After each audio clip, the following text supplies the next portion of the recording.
Shall we start? I think it is Usha? okay. Usha? Just a minute. Message വരും അപ്പൊ start ചെയ്തോളൂ. Ah. യൂട്യൂബിന്റെ message. Okay. സ്ക്രീനിൽ വന്നിട്ടുണ്ട്. This meeting is being live streamed. Yeah. You can start, Kajal. Greetings from the Trivandrum chapter of All India Women's Conference to all of you who have joined us on this platform.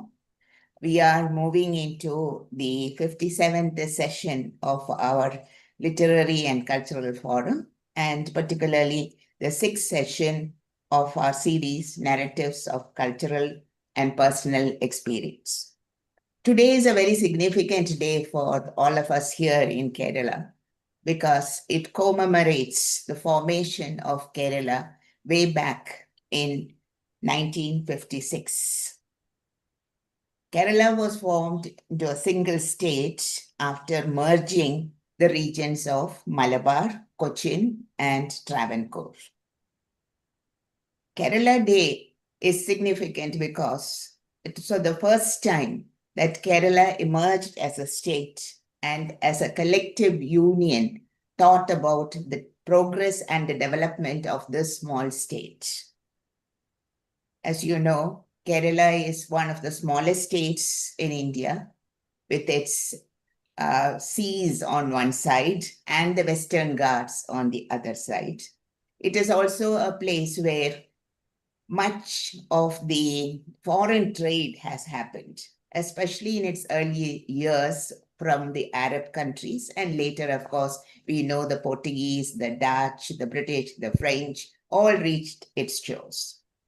We are proud to say that Kerala is God's own country, that it is the land of spices, that it is the land of coconuts. But the formation of Kerala in 1956 was done as the beginning of what independent India was trying to do in terms of linguistic unity. And that is how Kerala has a language called Malayalam, and the people of Kerala are known as Malayalis.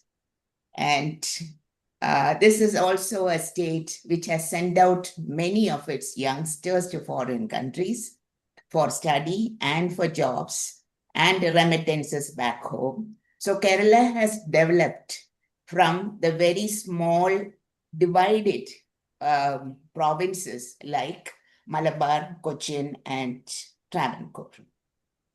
We had the princely states of Cochin, the Malabar Presidency, which constituted the northernmost territories of Kerala that included Talasheri, Kannur, and Kasaragod. Then we had the princely state of Cochin, which occupied the middle section, and the sovereign state of Travancore, administered in the southern region. But after the independence of India and after Kerala was formed, November 1 continues to be celebrated and commemorated as a day of happiness, a day to celebrate, a day to come together. In the picture that we have for you here of the Kerala Piravi Day, you will see that all of them are dressed in the same way. They are all adorned with jasmine flowers. They also tell us about the various art forms that are a part of Kerala, the Tiruvadirakali and the Onam celebrations. So also the season of harvest. So rich in its environmental prosperity, a state that has been able, as the CM today said, to eradicate extreme poverty, and we don't have abject poverty in our state today. It is also a state which has the highest literacy, 100% literacy. It has a world-class healthcare system, and it has the lowest infant mortality and the highest expectancy rates are some of the milestones that Kerala has achieved. But our art forms are something that reminds us of the rich culture, the diversity, and the different communities that have come together to make Kerala what it is. So on this very auspicious day, as we welcome Kerala back again as a state, a region, which gives us immense happiness and joy. I would like to present to you a song that has been sung by the Samyukta branch of AIWC, the Punalil Vellanad Trivandrum district. Ms. Deena Das is the president of the school. The school is called Neodale Secondary School. So I would request Bhuneshwari to give us the video and the song.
Thank you, Bhuneshwari, for helping us with that video.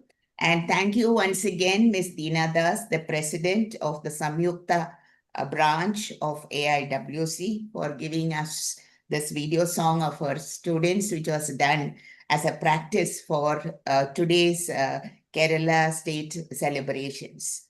And thank you, young girls, for bringing alive the beauty of Kerala.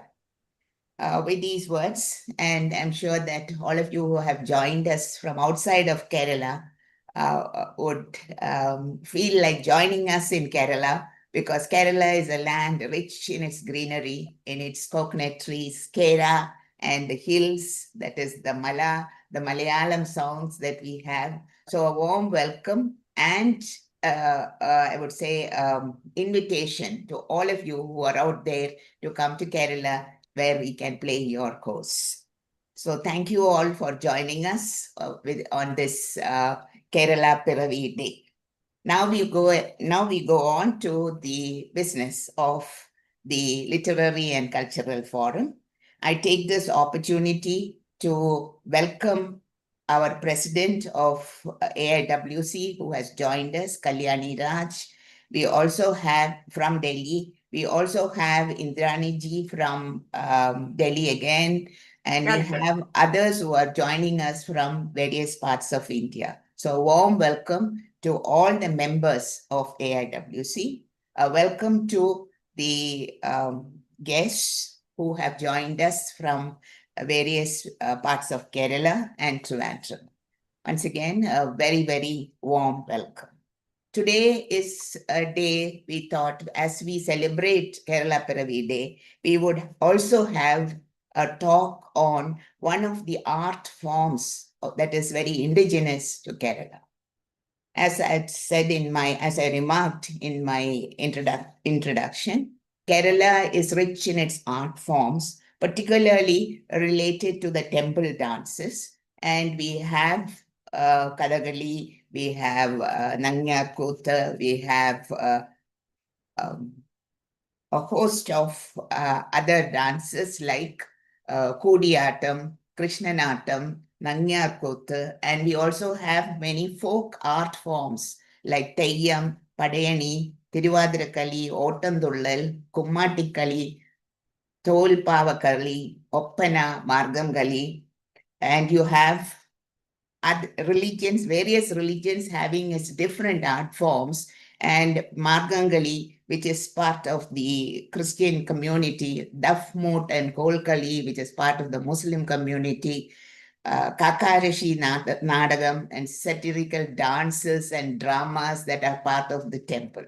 So this is Kerala for you, rich in its greenery, rich in its art forms. And today we have not only just an academician, but a very prominent performer of the art forms of Kerala. And she has not confined herself just to Koodiyattam, of which she is going to talk to us about. But Nangyarkuttu and Mohiniyattam are also dances which she has mastered. So a very warm welcome to Dr. Salini, who has joined us. Salini, will you unmute and show yourself? Yeah. So that is our guest speaker, Salini, the guest speaker of the day. She is an assistant professor of English at the Department of English, NSS College, Ottapalam. But I must say that she is not just a teacher, she is a scholar and a performer. And that is what really interested me. She has performed not in just one art form, but a combination of art forms, as I said, Koodiyattam, Nangyarkuttu, and Mohiniyattam. And she grew up amongst these dances, I think, because in her CV, she says it was her guru was her mother. Her mother, Kalamandalam Girija. So you can imagine the passion and the environment in which Dr. Salini grew up. She has done intensive training in Koodiyattam as per the Gurukula tradition under her mother. She is also an empaneled artist of Koodiyattam, ICCR. I think Koodiyattam or Kuttiyattam, whichever, I found that it was pronounced both ways. So we will have Salini telling us more about that. She has performed in various stages within India, like the Surya Festival, the Kalakshetra festivals organized by Sangeet Natak Academy, Kendra, and the Kerala Kalamandalam. She has also trained in Mohiniyattam under senior gurus like Kalamandalam Haimavati and Kalamandalam Sridevi. CCRT scholarship in Mohiniyattam. So both in Koodiyattam and Mohiniyattam, she's a recognized performer. She has performed Mohiniyattam on several occasions also at Sangeet Natak Academy, Yuva Utsav at Indore, Keralium, festivals organized by Kerala Kalamandalam, the Thalam Festival, and many others. Nangyarkuttu Mohiniyattam workshop and performance in several stages in Poland. So she has not confined her talent to India, but has gone outside of India to showcase Kerala through its art forms. Congratulations on that, Dr. Salini. What is more, it is not just performance or teaching that interested her. She went on to do her PhD also, entitled From Ritual to Resistance, the Female Tradition in Koodiyattam, which gives us an idea about her scholarship, her performance, as well as her role as a teacher now in a college in Palakkad in Ottapalam. I wonder what she teaches, whether she teaches English or whether she teaches them the art forms. She is a member of the Board of Studies of both Faculty of Folklore Studies as well as the Faculty of Dance of University of Calicut and Kannur University. She has also published books, Koodiyattam, Evolution of its Female Tradition. She has published articles which I found very interesting, like the Toxic Threads Unraveling Teenage Masculinity Crisis in the Netflix series Adolescence. So films and visual arts are, I think, a passion for her. She has written articles on Nangyar Kotha, the evolution of an independent female narrative, the terrible beauty on the stage, narrative and performance aesthetics of Koodiyattam analyzed through the representation of Shurpanaga. I hope she is not one. Vibrant center of arts, gesturing a counter discourse in Koodiyattam's anti-heroes and the actors redefining power through praxis. So articles, many articles on Koodiyattam and the Kerala classical arts.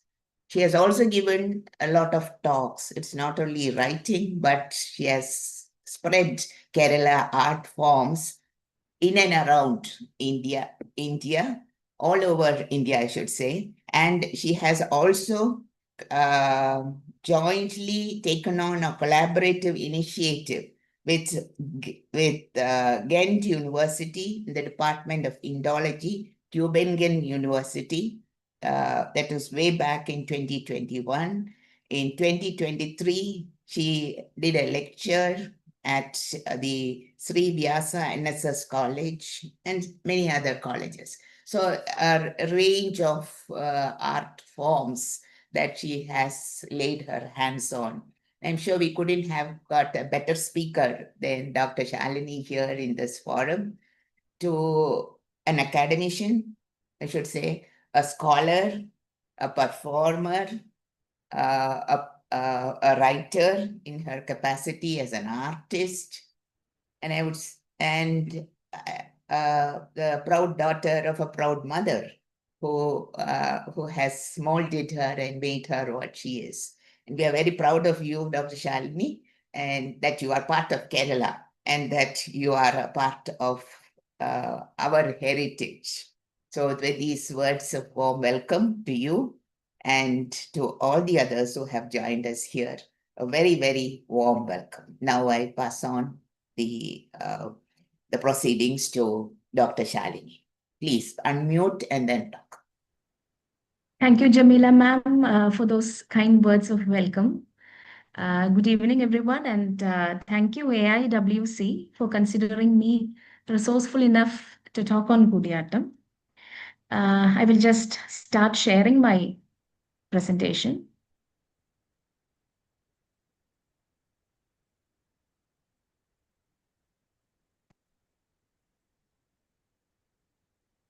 I hope you can see the slides, no? Yes, we can. Okay. Yes, we can see.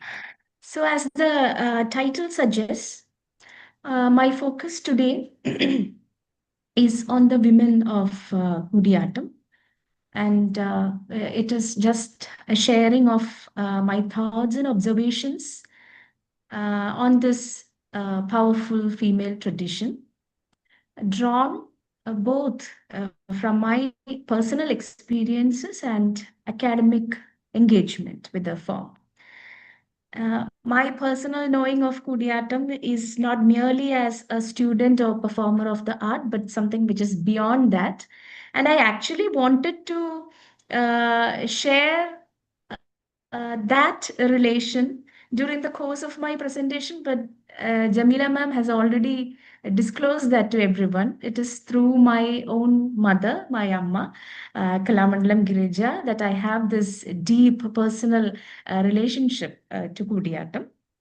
And academically, as again mentioned by Jamila ma'am, this has been my area of research.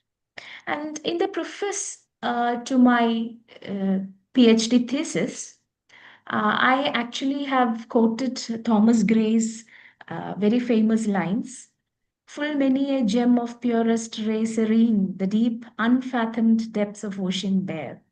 This is actually what I have precisely felt as I learned, as I researched more and more about the female tradition of Koodiyattam.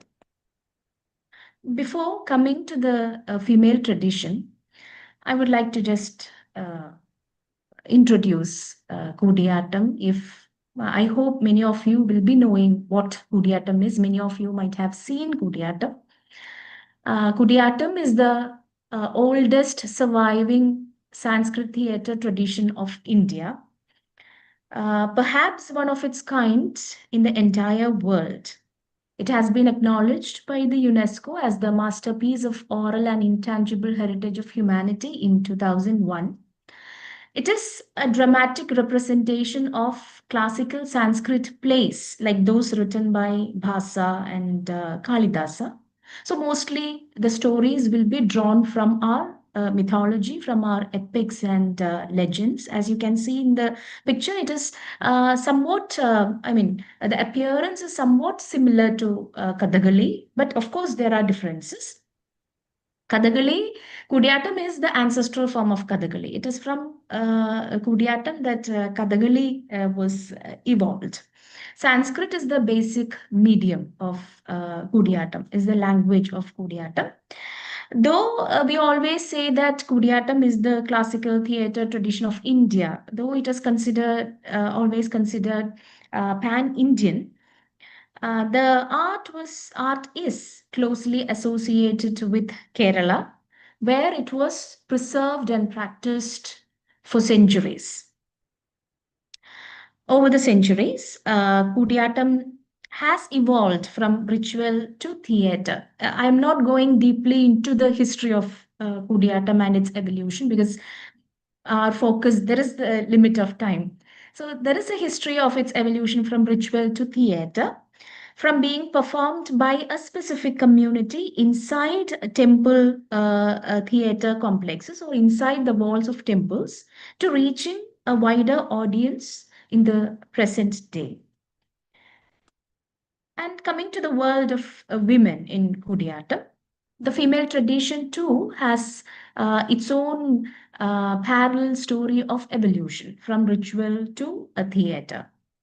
What makes Koodiyattam unique when we take all theatre traditions in the entire world? Something which has always added to the uniqueness of Koodiyattam is the active presence of women on and off the stage, at least as early as 10th century AD, because we have references to Koodiyattam in the present identity, in the name Koodiyattam, or how we consider Koodiyattam as now. That references or recorded history began from the 10th century AD during the time of King Kulashekara. So, at least from that time, women were actively present on the stage. And we know, uh, being English literature teacher, when we always talk about the Elizabethan stage and Shakespeare, we have references to how cross-dressing was there, how the heroines were enacted by little boys. That was in the 16th century AD. That is when we are talking about a tradition where women were very much alive on the stage during the 10th century AD. And even before that, India has, or our civilization has always have given so many references which attest the presence of women, the early sculptures, scriptures, Natya Shastra, or Sangam literature, where they have always references to performing women or the active presence of women in dance and dramaturgy. In Koodiyattam, as I told you, as early as 10th century AD, during the time of King Kulashekara, who was a patron of the art, who has actually written Sanskrit plays even, which are very popular in Koodiyattam, called Subhadra Dhananjayam and Tavati Samvarana. Women performers, female performers were there, and they have been enriching Koodiyattam in two ways: as female practitioners of the art and as the very characters they embody on the stage. So, when we consider the women of Koodiyattam, I cannot limit them to the practitioners. There are very powerful characters they enact too. Or I cannot just focus on the characters, but I have to consider the practitioners too. Her story, actually, I cannot see the title of the slide because there is the yes, okay. Her Yeah, we can story, see it. the female tradition. when we talk about the known history of Koodiyattam in Kerala, the earliest performers of the arts were the Nangyars. The Nangyars are the female members of the Brahmin community called Nambiars, who undertook Koodiyattam as their hereditary profession and performed it inside the temples as a temple ritual alongside the Chakyars. So these three Brahmin community members, the Chakyars, the Nambiars, and the Nangyars, they actually preserved the art form for centuries inside the temple Kuttambalams. Nangyars are the female members of the Nambiar community. The Chakyars, they performed the male characters. The Nambiars, they did the percussion, the miravu, and the Nanyars, they performed the female characters as well as there were percussionists who played the talam or the cymbals. They chanted the invocatory slokas and all. They were not only performers, but they passed this knowledge from one generation to another. They were also teachers who taught their nephews, their daughters, and the future generations this art form without getting lost. So inside the Kuttambalam, inside the temple, the Nangyars performed Koodiyattam as a ritual with utmost sincerity and dedication. There are Western scholars like Diane Doherty who consider the act of Nangyars, the performance of Nangyars inside the temple. Diane calls it a visual sacrifice or Chakshusha Yajnam and consider the Nangyar equal to a priestess. And she even observes that after a typical performance made by a Nanyar, the devotees they used to do a namaskar before her after watching her performance. Inside the Kuttambalam, she had certain privileges which ordinary women didn't have. And of course, at that time, the time when I am referring to here, even Hindus, all communities were not allowed inside the temples, but the Nangyars, they performed. They had certain special privileges, like entry into the Kuttambalams or doing ringing the bell in front of the sanctum. Such privileges she had. And the Nangyars, they also had a special status in the society. There were so many Nangyars who were the consorts of the kings and rulers of that time. And there were so many Nangyars who were well versed in dramaturgy, who even made comments about the acting of great Kathakali maestros. And so they were well versed in Sanskrit treatises and all. And the Nangyars, they performed, they were highly talented actresses, such that they performed very dangerous acts like Kettinyalil and Orugal. Kettinyalil is simply the act of committing suicide. In this play, Naganandam, the heroine, Malayavati, is trying to put an end to her life. So this act they used to perform, it is very dangerous. It's a very rare performance. It's I think nowadays it's not performed, not much performed. It is very rare, where they where they tie a piece of munda, dhoti over their neck and make a act. And also there is another act called Orugal. Orugal means flowing through the river. That is again another act of trying to put an end to her life, Tabati.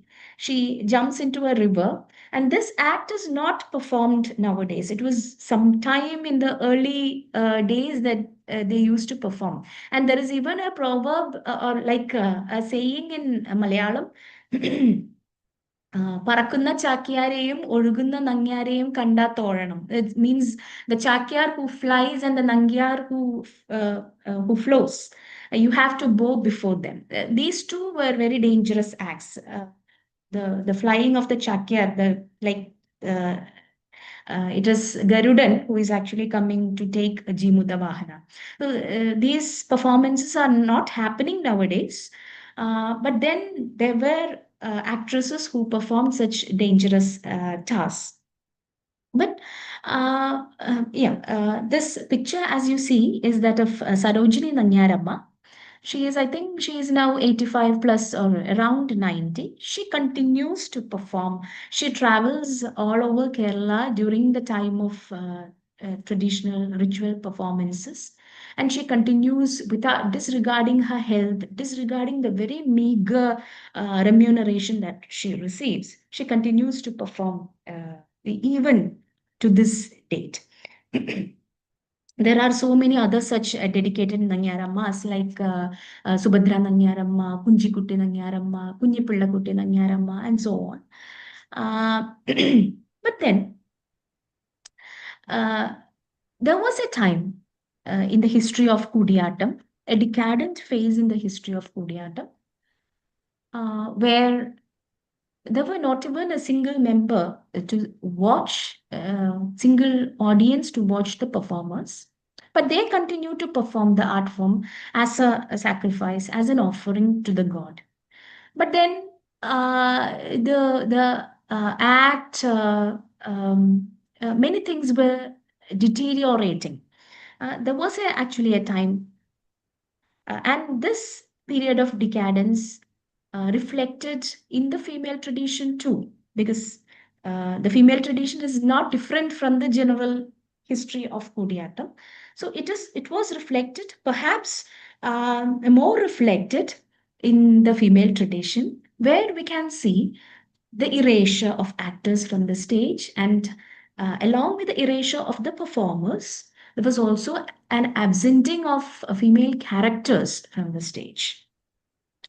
There were the scarcity of actresses, or maybe because of the very meager remuneration that they get, they couldn't afford more actors on the stage. So naturally, what they the cutoff was made in the female characters. So many female characters who were very active on the stage got omitted.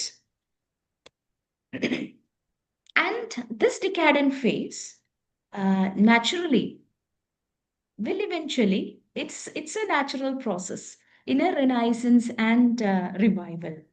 And this renaissance of Koodiyattam, this inevitable revival, it happened at Kerala Kalamandalam. In 1965, Koodiyattam was made a subject at Kerala Kalamandalam under the guidance of Painkulam Ramachakya. He is considered as the Renaissance leader of Koodiyattam. And when he began to teach Koodiyattam at Kerala Kalamandalam, it was actually a marking of the transformation of this art from a mere ritual to a complete theatre.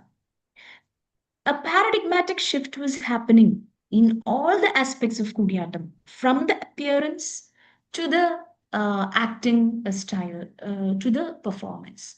Because the early costumes and makeup was not at all attractive. And when we have to make it a theater, it has to attract the audience, the heterogeneous audience. Now, it is not only the Brahmin community who will get entry into the temples who will be watching the performance. It will be a diverse audience all over the globe will be watching the performance. So Painkulam Ramachakya envisioned all these things. So right from the appearance of the art form, everything underwent change. Actually, the Kalaris or classrooms at Kerala Kalamandalam was like an experimental lab where Koodiyattam was getting demystified. And many of the aspects of Koodiyattam was revived. The first thing regarding to the transformation or demystification of Koodiyattam was the breaking of the chains of caste and community. And Kalamandalam Shivan Nambudiri, he joined as the first non-Chakyar. And in 1971, Kalamandalam Girija, my amma, my mother, she joined Kerala Kalamandalam as the first non-Nanyar outside the traditional community to learn the art. And she always says how many experiments happened in her own body. The first makeup, how it was, how ugly it was. And she refers to Western scholars, Clifford Jones and Betty Jones, who actually applied the modern makeup on the female face. How repeated rehearsals and rehearsals were happening inside the gallery, such that the totally disconnected rhythm of the Miravo and the acting could be harmonious. So many things which happened the early experience, and I used to hear this. She everything is etched in her memory, crystal clear, and I always hear how she remembers all these things. So, following Girija, 4 years later, my mother, Kalamandalam Shailaja, and soon Margi Sadi, they joined Kerala Kalamandalam. And when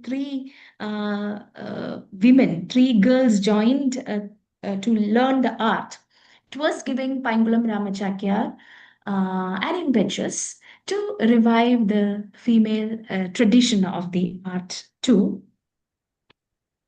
See, this is Sarojini Nanyaramma in the traditional, the old style of dressing. I cannot say this is the old style. Maybe this is a modernized version of the old style. And you can see Usha Nanyar in the present day attire. How from the headgear to the makeup, everything was refined and reformed, beginning at Kerala Kalamat. Yes. And coming to the revival of the female tradition, there was a bringing back of the lost female characters or the characters who were omitted from the stage. They were brought back. Like in Torana Yuddham, in a Koodiyattam named Torana Yuddham, there is a character called Vijaya. In the play Balivadham, there is the character of Tara. In the play Shurpanaghangam, there is Sita. All these characters, they were important or they are important in the play, but then they were willingly omitted from the stage. So they were all brought back again. And there also happened a choreography or a production of new plays and bringing of new characters, like separate several acts of. It's not the entire drama that was choreographed. That relates to the particular performance style of Koodiyattam. If you say Shakuntala, the entire Shakuntala is not performed, but maybe the first act of Shakuntala will be performed in 14 or 21 or 7 days. That is the performance style of Koodiyattam. I am not going deeply into the narrative structure of the art, but separate such acts of Shaguntalam, Naganandam, such plays were choreographed where women characters, 2 or 3 women characters, they came on the stage. And this picture that you see is my Amma, Kalamandalam Girija, and Kalamandalam Shailaja. They're performing an episode called Udyana Varnana. Udyana Varnana was actually choreographed as a prologue to the play Bhagavad Ajukiyam. And these two, they become they become too emotional when they remember how they have performed, Girija and Shailaja performing Udyana Varnana across the globe, and they don't even remember how many stages they have performed. Whenever there is a Koodiyattam performance in Europe, before every performance, it was like mandatory that Udyana Varnana should be there. So 2 female characters, they're performing, as the name suggests, it is the description of an Udyana. It's very simple and graceful. They are showing flowers, they are showing peacock dancing or swans, all such descriptions of nature. But that part has gained enormous importance. And they always say when D. Appukutan sir comes to visit Kalamandalam, or Kavalam sir comes to visit Kalamandalam, they will ask for, if there is Girija and Shailaja, please let them perform. Hello, am I audible? Yes, yes. Yes, please go on. But can you see the presentation? Because I cannot We see can, this. Yes, we we can see can very see. Okay. So they always demanded for this performance. So it is Pangalam Ramachakya who choreographed this part as a prologue. The episode is not there in the play, but he choreographed this. So such episodes were brought in. New acts and new plays were brought in, and certain characters who already existed, they were empowered by giving more space. Like in the play Subhadra Dhananjayam, there is the part of Subhadra. Subhadra remembering how she was kidnapped by this demon and how Arjuna rescued her. Earlier, the actor will come and deliver the dialogue and will go, leaving space for Arjuna to continue. But Pangalam Ramachakya, he elaborated that dialogue, like making it a performance of like 30 or 45 minutes. In the same way, the character of Lalita from Shurpanakha. Lalita is the disguised, beautiful form of Shurpanakha. That her part was also beautified by Pangalam Ramachakya. So, such existing characters were empowered. In this way, the revival of female characters was happened at Kerala Kalamandalam. And when we come to the female characters, as I mentioned at the beginning, being dramatic representation of classical plays, most of the characters are from our epics and legends. There are the Chedis or Sakhis or the friends, such characters like Anasuya and Priyambada from Shakuntala. There are such characters in Naganandam, in Swapna Vasavadattam, and many plays who are the friends or confidants of the heroine, who are very wit and smart. Such characters are there in Koodiyattam, and you have the docile heroines like Subhadra, Malayavati, Padmavati, Sita, who are very calm and docile. And you have this anti-hero, demoness characters like Shurpanakha and Lilitha.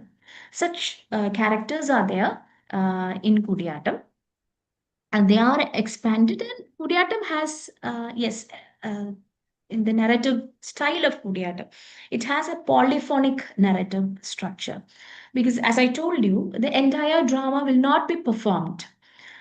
Uh, if I can explain it, if you take, for example, Shakti Bhadra's Ashcharya Chudamani, the entire Ashcharya Chudamani is not performed.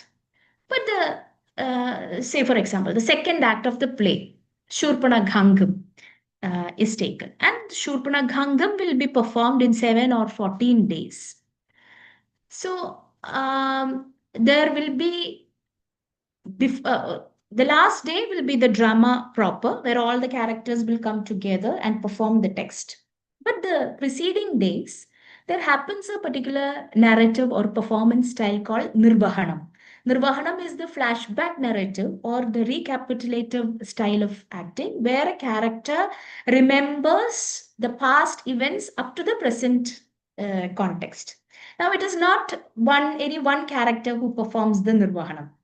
In the preceding days, more than one character of the play will be performing the Nirvahanam. So, if we take Shurpanakha, Sri Rama has a Nirvahanam where Rama will be thinking how they came for exile, how they were living in Panchavadi, and how a demoness came, all such things he will be remembering.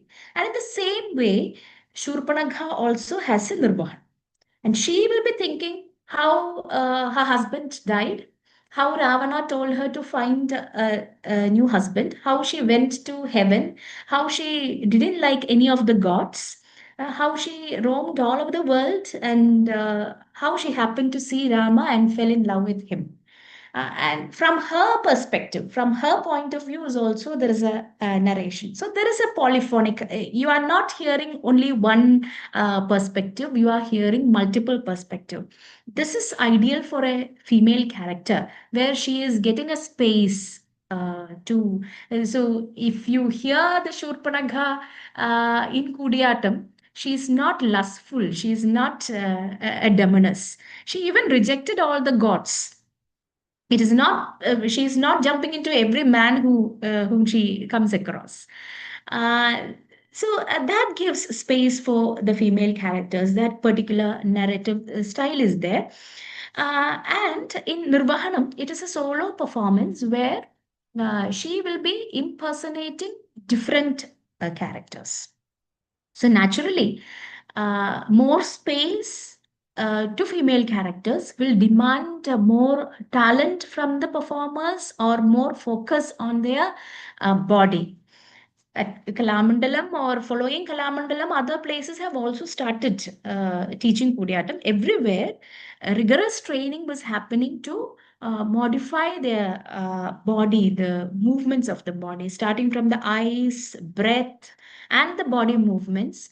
Their body was attuned to perform these female characters.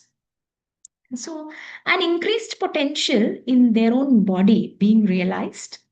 The female performers, they also, when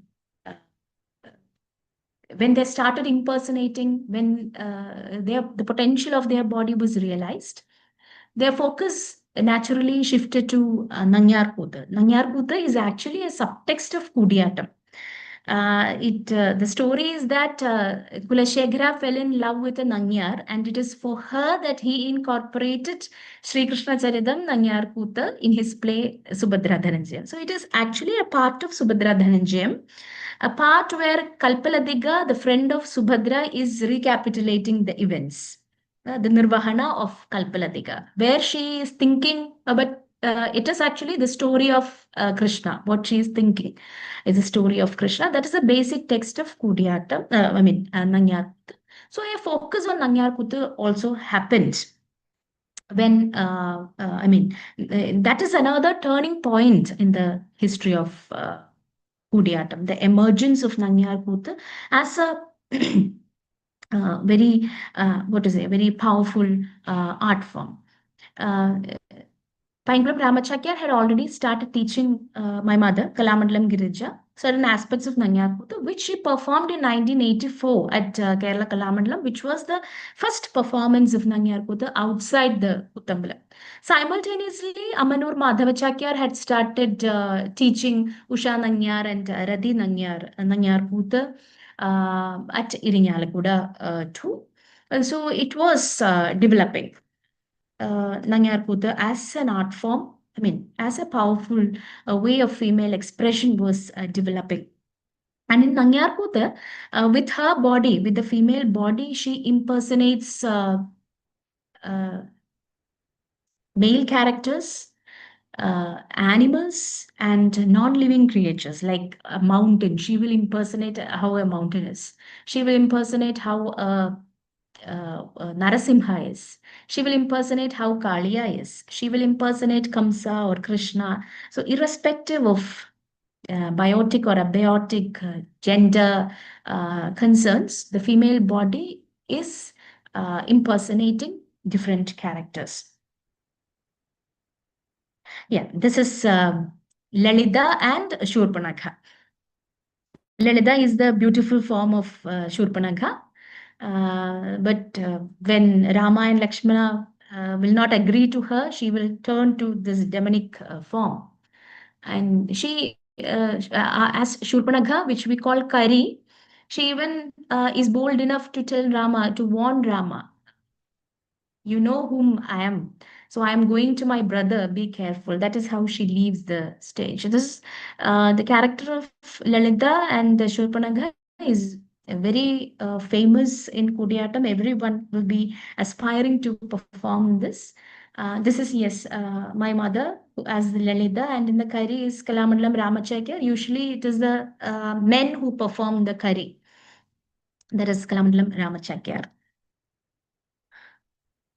Yeah. Now, the present phase, women as producers. So they have known their space the importance of characters. They have empowered the characters. They have realized the potential of their body. And the next phase is when these practitioners they become producers of new narratives. As you can see in the picture, this is Kapila Venu, who is performing Shaiva Kuthu, which she adopted from Sangam literature. How she has modified, for the particular act, how she has modified the appearance and all. And from Sanskrit, she has crossed the borders of language, boundaries of language, and she has taken episode from Sangam literature. Such new choreographies are happening. There are these performers, they are subverting the existing texts. Like, say, for example, if it is Pudana Moksham, the actress has immense freedom. Koodiyattam or Nanyarkuthu gives freedom for the actor for slight subversions. Pudana, if you want to give Pudana some sort of maternal feeling, a tinge of helplessness, because of which she has to kill all these children, you can do that. And performers nowadays, like Kabila, they are doing so. So slight subversions in the existing narratives are being made, and they are also bringing in new choreographies, like Kalamandalam Girija herself. She has choreographed several plays like Veni Samharam, where the character Draupadi is being brought, Draupadi and Raudra Bhima, that episode. She has also brought in the play Naishadhanandam. And the same way, Usha Nanya has choreographed a separate act of Subhadra Dhananjayam, where the goddess is appearing. So they are bringing in new plays. And not only because the focus is on the female tradition, that is why I'm mentioning only the women, but there are productions happening from the part of men too. And then something which I have observed is a special love for Nanyar Kuta among these performers. Perhaps it is because of a solo female performance. There is no need to look for other characters, look for the male. You have to consider only the percussionists. So there is an increasing love for Nanyar Kutal, which has actually made the art form or evolve from a subtext of Koodiyattam to an independent art form. And numerous new stories are being produced, like new characters like Gandhari, Kunti, Draupadi, Sita, Madhavi, Amba. So many new characters have emerged on the Nanyar Kutal stage from the mere Sri Krishna Charitam. They perform Sri Krishna Charitam and they bring in new characters too. Such numerous Nanyarkuttu productions are happening, giving voice to the mythical female characters, or even introducing new female characters. And as you can see, how from Tirukural or from Sangam literature, an episode is being enacted. And Kapila has actually taken, I take Kapila as a representative of the present phase. It's not that there are other performers. There are Aparna Nanyar is there, Sarita is there, Kalamandalam Krishnayathu is there, and even the others like Usha Nanyar and Kalamandalam Girija are also there. But Kapila has taken Koodiyattam to an intercultural level also, where she has used the Koodiyattam body into intercultural theatre, like in performances like in Dust, Gaia, such contemporary performances.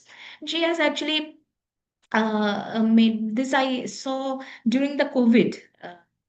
She was doing a kind of storytelling where she used the mudras and techniques of Koodiyattam to convey simple stories to Ranga Shankara's little theatre for children. So such experiments are also happening nowadays in Koodiyattam.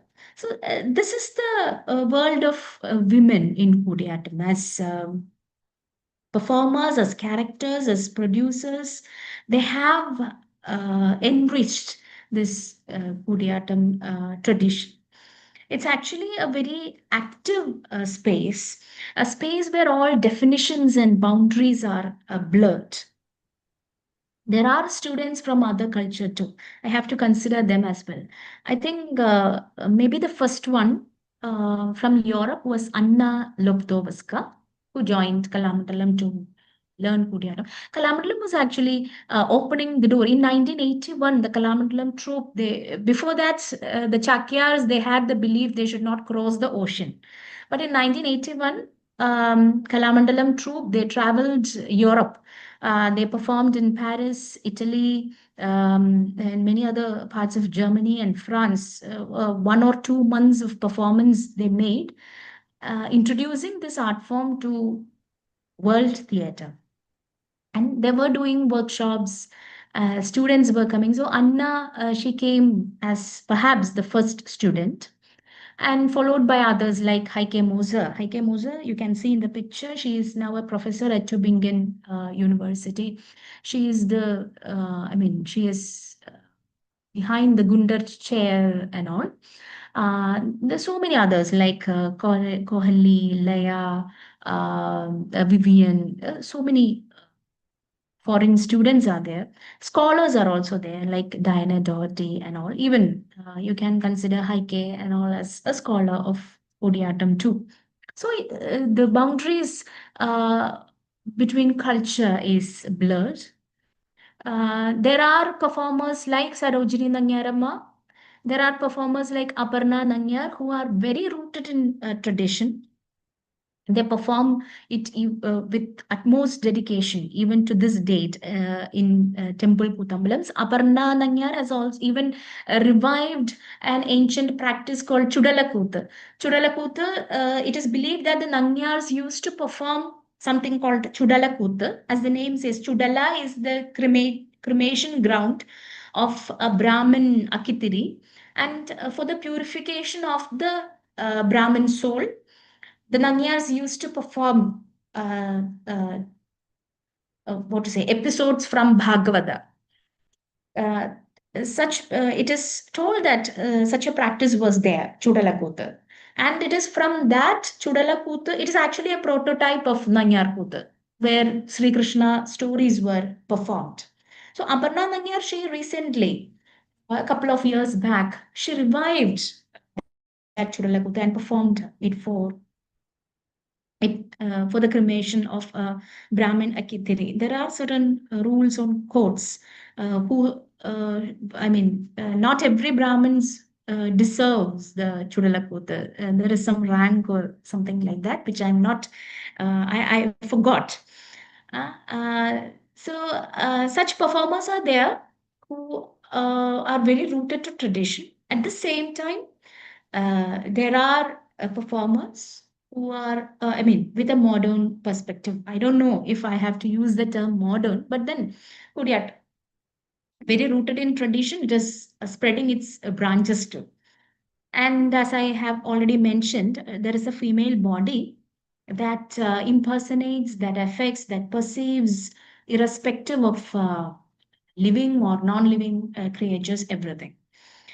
So it's a very active and dynamic space that we have when it comes to the female tradition. Here I can point that perhaps more active than the male tradition, because these new voices, new choreographies, you can see their presence very much more than the men, the world of men in Koodiyattam. Now, let me conclude with some thoughts which are actually beyond gender. The evolution in Koodiyattam, or when we focus on the female tradition, is intersectional. There is a play of caste, there is a play of culture, economy, everything is coming together. The issue of caste is, or community is very much there. I have myself heard, I have heard my own mother telling how even famous gurus or masters of that time, they used to ask her, why are you learning this art form? What is the use of learning this art form?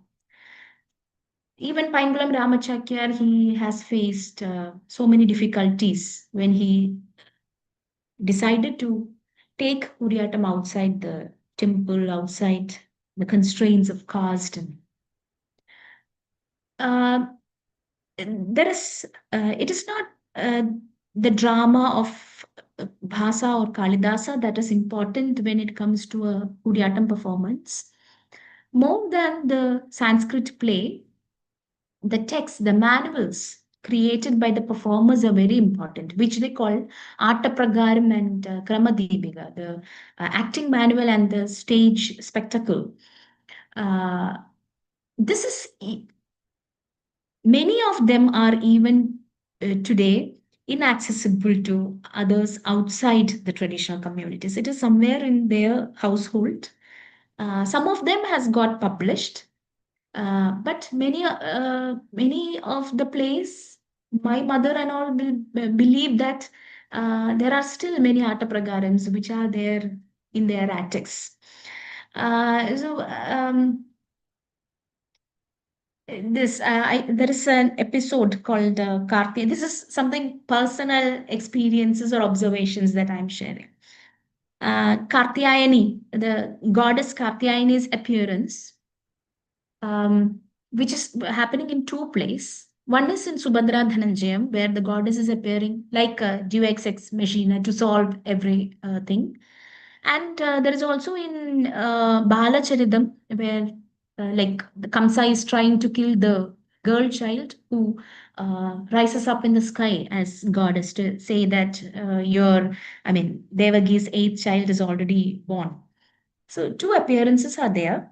And Usha Nanyar and my Kalamandalam Girija, they both have choreographed Kartiyayani in two different ways. Usha Nanyar, being a Nanyar, she has access to the manual, and she has choreographed it according to what the manuals have written. And Kalamandalam Girija has no access. And I have seen her not at all bothered.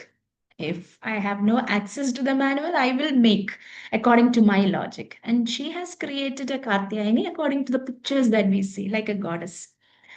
But after the performance, many of them had asked my mother, why didn't you refer to Pata Pragaram and Kramadibika? This is not like this. This is not the way it should be. I mean, this is not how the Arta Pragaram say about the character. So she was telling, from where will I see the Arta Pragaram? So such inaccessibility is still there. And the controversy of entry into Kutambalams, it's similar. It is a very heated area of discourse. Inside the Kutambalams, the strict codes of community and performance is still there. If you are not a Chakyar or Nambyar or a Nangyar, you cannot perform inside a Kutambalam. So majority of the performers today are outside the traditional communities. They cannot perform inside the Kutambalam. And I don't know. There are two perspectives for this too. On one side, there are many who are telling that we are also performers. Why can't we enter and perform inside the Kutambalam? Because the acoustics in the ambience inside the Kutambalam is entirely different. They want that experience. They want to revive that traditional space.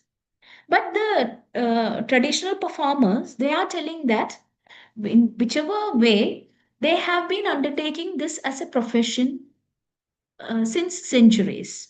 The remuneration is not high, but some sort of belief, whether if they fear for some curse or something, uh, for some sort of belief, they have been undertaking this as a profession. So, why do you want to enter into our space?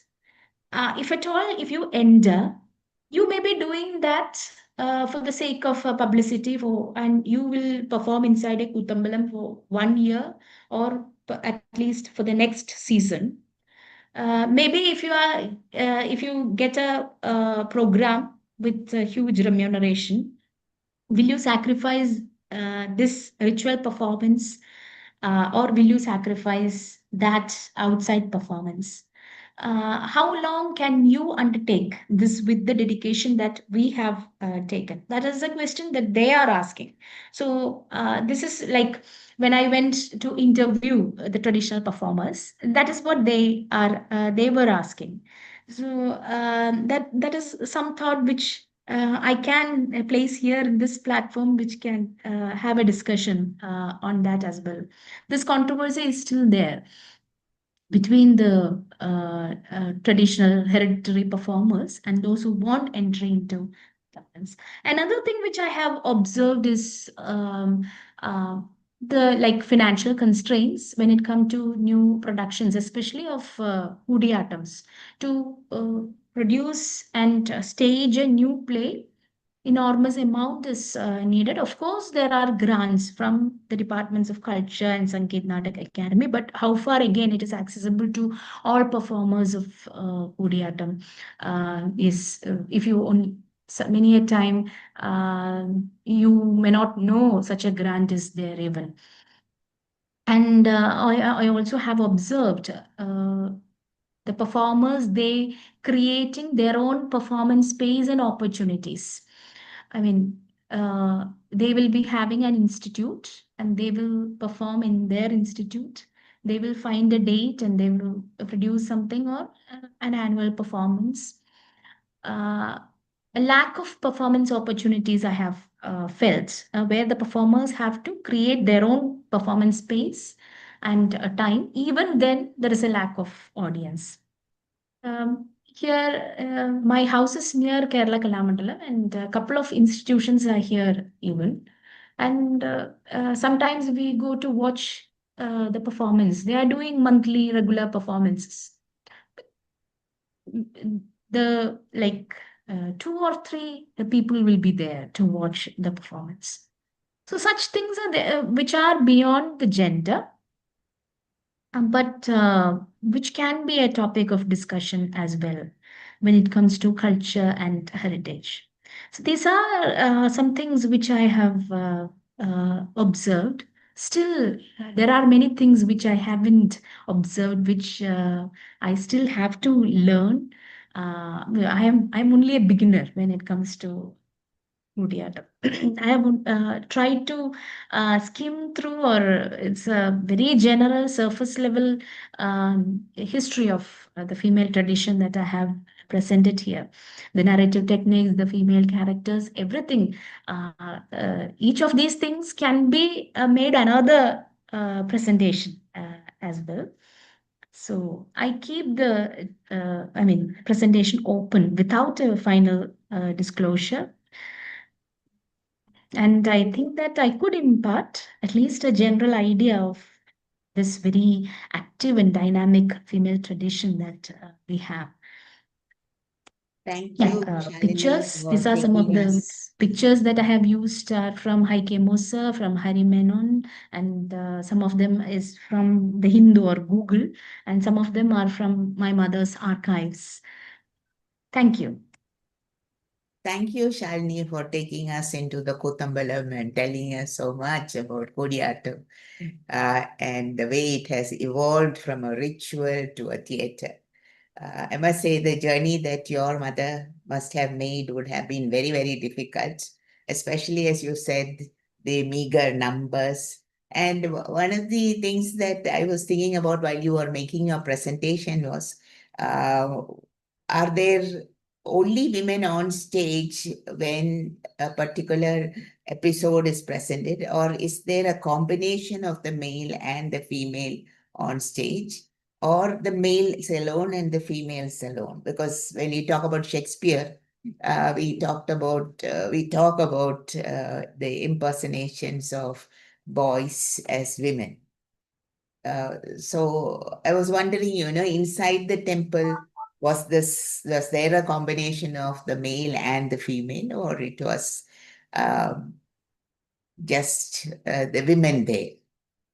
So don't answer me now. I think you can take the questions from others also and then maybe respond to that. So the floor is now open for questions and anything you want to say. Not even just questions, even comments, further clarifications you want. Please go ahead. Yes, Bhuneshwari. No, I was wondering, Shalini, your performances, you were also performing, no? So your performances, we couldn't see any photograph of that. That was one thing I was noticing. But that is, this one has given us a real good overview of. We have only heard, we have not seen actually, unfortunately, we have not seen Koodiyattam. And what is performed inside is called the Nangyar Kutta. And what is the difference? Like, I could not understand that. Nangyar Kutta and Koodiyattam, it's almost, there's a thin line of difference, I think. I think she made that Correct. remark that Nanyakwota it's often solo and the other is. Yeah, that is right. But it is performed only inside Nangyar Kutta, or that's what, okay. Yes. Any other questions? Kamini? Yeah, that was such an interesting presentation, Dr. Shalini. And it's the first time I'm listening to a speech on this, because I also have not given much thought to all these performances. It was such an eye-opening for me. And I'm very happy that, as you said, in the modern day, you have more space for the women. That's what you said, isn't it? Yeah, I think it's a very nice idea. Because in all the other fields, you find that women are losing their space. But here, I'm very happy that they are getting more space here. That's wonderful. But it is very sad that we have to have more fund for all that, and everybody is not allowed to participate in this dance form. That is still there. I think that culture is still there, isn't it? So it may take a long time for people to change. Let us hope it changes. And I'm very happy that your mother is doing all that. So very proud of the fact that you're your mother's daughter. That is why you're so thorough with all the characters, of that they do. So nice. Keep it up. All the best. Okay, Shalini? Our president of AIWC is with us here. Would you like to unmute and say something, Kalyani ji? Yeah, Jamila, thank you so much. I think I was still trying to absorb what all Shalini said. It was taking some time. But to begin with, thank you so much, Jamila ji, for giving that wonderful description of the Kerala Day and the beauty of Kerala. And I think I'm fortunate enough that I lived there for 3 years, worked there in Cochin, Mattancheri. So I have little bit knowledge and I've been visiting frequently. So, but yes, it's a beautiful state, and I mean, country, the rural area, and I mean, not even rural area, the whole country, the state is so beautiful that it's really remarkable. And I mean, it's so nice that you are having this particular speech on this particular day to highlight the state culture. That's really good. And Shalini ji, I have never seen, I think, Koodiyattam, but probably if I saw also, I would just mistake it as a Kathakali, because we won't really know the difference, because at least the makeup and the costume and all very similar that way, I think.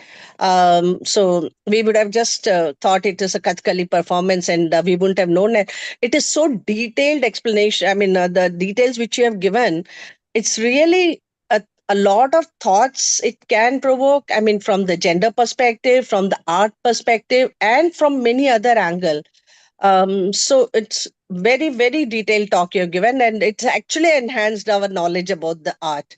And I hope it is not one of the forgotten arts, which is sort of many places it's just happening that many of the old arts are sort of, not being practiced and sort of being taking a backstage. So I hope there is, and what she spoke about this finance part, I think that's happening in many places for different art and culture. But yeah, wonderful knowledge enhancement about this art, and thank you so much for this presentation. I thoroughly enjoyed. Thank- Jamila ji, I'm sorry I've been missing many of your, Yeah, we events. are on It's my YouTube. loss. Yeah, it's my loss, You're but I here on try to. YouTube. Yeah, it's all available in YouTube, so Thank I you. try to see them whenever possible. But today, since I had time, so I said I must join it. It was a very interesting topic, so I'm glad I did. Thank you so much. Thank you.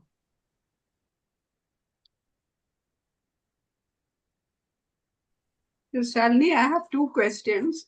One is there any institution dedicated to Koodiyattam and Nangyarkootam exclusively for that?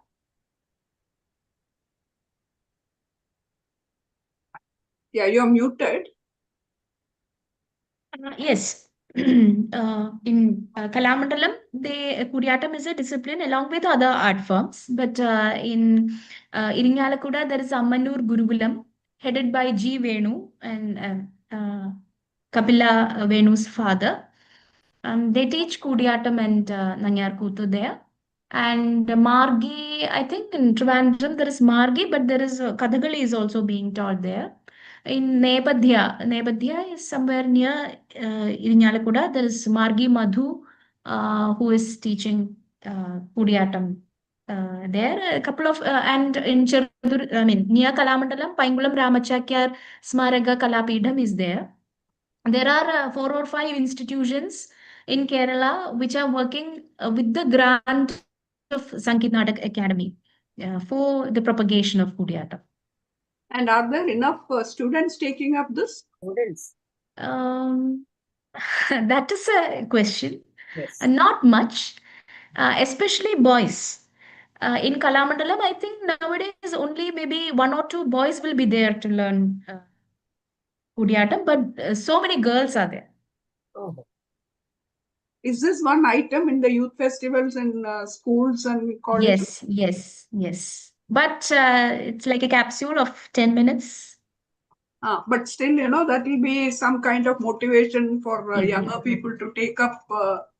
Yes, in Paingulam Ramachakyar Kalapidam, they teach especially for like youth festivals. Recently, I saw that there was a performance by Usha Nangyar in Delhi at the India International Center. So it is getting a little more exposure. So I hope more people will come to know about Koodiyattam and Nangyarkootam. Like even people in Kerala, like us, I also didn't know that Nangyarkootam is a subsection of Koodiyattam. I thought the two were totally different forms of dance. But it is interesting to learn that it has emerged out of Koodiyattam. So very, very good presentation, Salini. You have told us so many new things. And I'm sure now if there is any performance, we'll all try to go and watch it. With the knowledge that you have told us, we'll be able to appreciate it more. Thank you. Anyone else who would like to unmute and Hariharan? He's somewhere around. He's there. Yeah. Go ahead. Hello. Hi, Charlie. Good to see you. It was good listening to you. Am I audible to you? Yes. Okay. I don't know if this is a question. This is a question. This is a task for you. You talked about Shakespeare's theatre. You talked about cross-dressing. And let's say when you have in Nangyarkootam, for example, when you perform Krishnavadaram, you Avataram, when you perform Avataram, you will get about 1.5 hours to do the performance. So you will not straight away perform the Avataram. There's a story that is being told of Bhumi Devi, etc. And then the actor probably will choose to enact maybe one of the Avatarams in detail. I've seen that Margisari performing. Now there it is the actor, female actor, who will come as the actor herself. She will enact Bhumi Devi, Brahma, Vishnu, all of them, and then reach a point. I'd seen Sadi doing this. What I want you to do is to show us, if possible, very briefly. You don't need the makeup or anything, but with your face, how the actor will perform Hiranyakashipu at the same time, become Prahalada, become Vishnu, right, and become herself.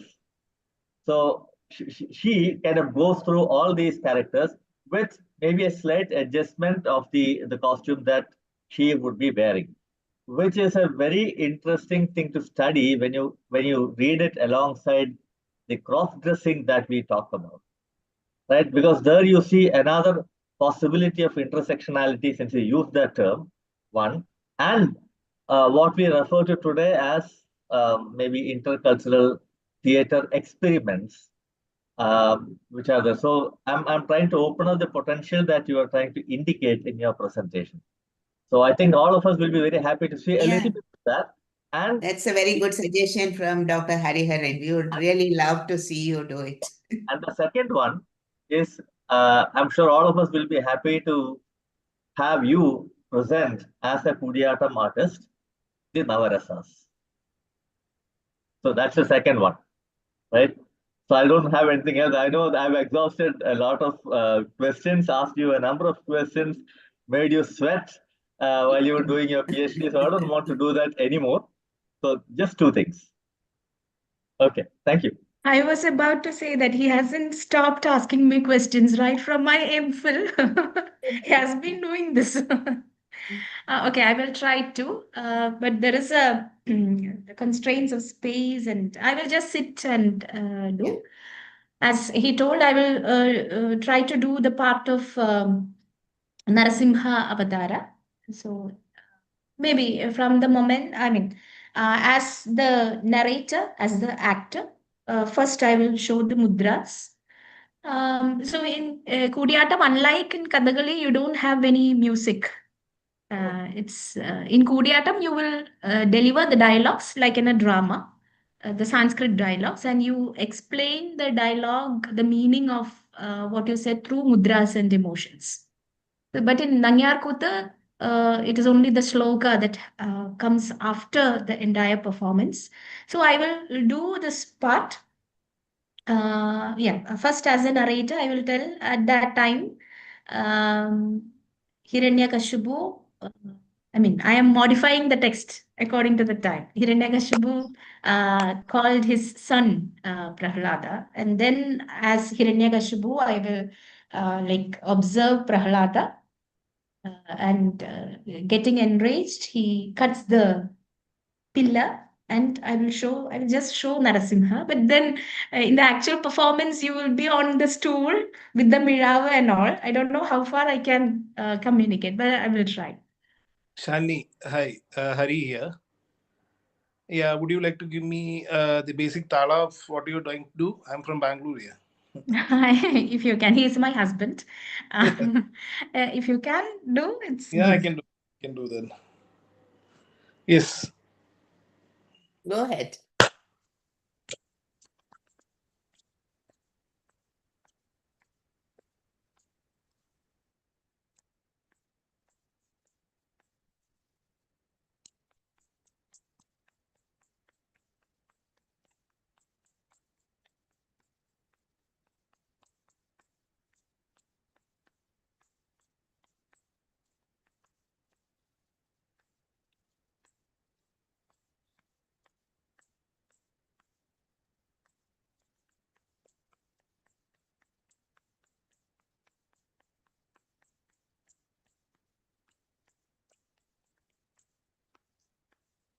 Is Hiranyakashipu looking at his son? Very happy to see him.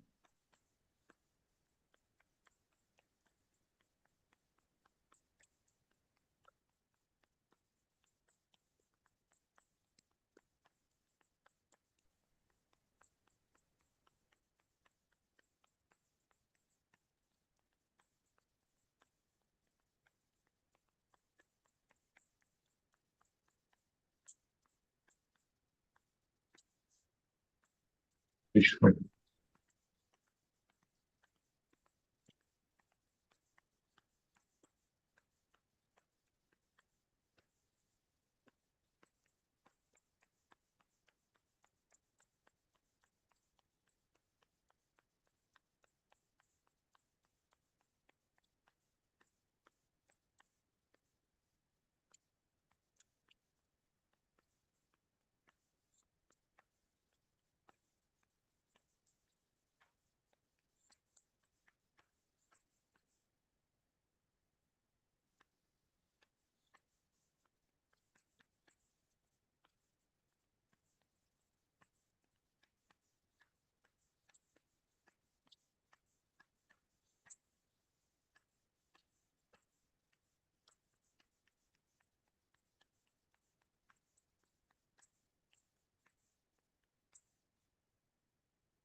Very nice. Wonderful. I don't know how far, I mean, there was no Mirava. All of a sudden, this. But you communicated so well through your Communicated mudras, very your well. body. It was great. Very Thank nice. you. So nice. Very nice. Excellent. We have some comments in the chat box. I'll just quickly read that out for you. Padit Baba Khan says that he's just leaving, but it's very good presentation. All the best. Indrani Sengupta says, thank you for providing an opportunity to know about the rich cultural heritage of Kerala. Kalyani Raj says, thank you so much for a wonderful presentation. And thanks for throwing light on what I always thought of as an esoteric art form. I don't know who that is. Just says Samson. Usha, can you decipher who that is? No, because they have not given the name. Okay. But I think it's no longer an esoteric art form for us now. You have made it very tangible. And congratulations. And thank you so much for coming and introducing, I should say. Hello. As for most of us, yeah. Hello, that was me, Jami, as Yeah. Radhika here. Radhika. Radhika. Yeah, Oh, I go was the ahead, one who Radhika. You posted want to that say comment. Yeah, I mean, as a total lay person, I found it very interesting. Thank you so much. something? Thank you. Yes, I think everyone echoes what Radhika had just said. Most of us were ignorant of all these things that you have told us, but it has really enriched us. And particularly, I think on Kerala Day, to remember these rich cultural heritage that is a part of what Kerala is. Thank you so much, Shalini, for joining us on this day. Particularly at very short, I must tell all of you that it is at very short notice that she agreed to come and do it on November 1st, though she had various other commitments. Thank you so much, Shalini, for joining us. Usha, you would like to say something? Thank you, Shalini, for that very interesting presentation. And as Jamila said, thank you for devoting so much time and effort at short notice. We all enjoyed the presentation, and we hope to see you on this platform again. And I thank all other members who had joined and who I'm sure you have all enjoyed the performance. I would like to thank Samyukta Branch and Deena Das for providing that video to mark Kerala Piravi Day and all the small children who took part in that video. We'll be continuing this series. Next month again, we'll be back with another session under the narratives. And in addition to that, we are hoping to organize monthly webinars on challenging careers for women. This is meant more for the younger people. We had a retired Air Force officer speak to us last month, that is in October. In November, we are hoping to get a young lady who has left a corporate career to join politics. So that is what we are planning for November. I'm also requesting all the branches to take up this series. They can all feature women in different interesting careers in their area, and we can post the webinar on this platform. So I hope that branches will take up this initiative.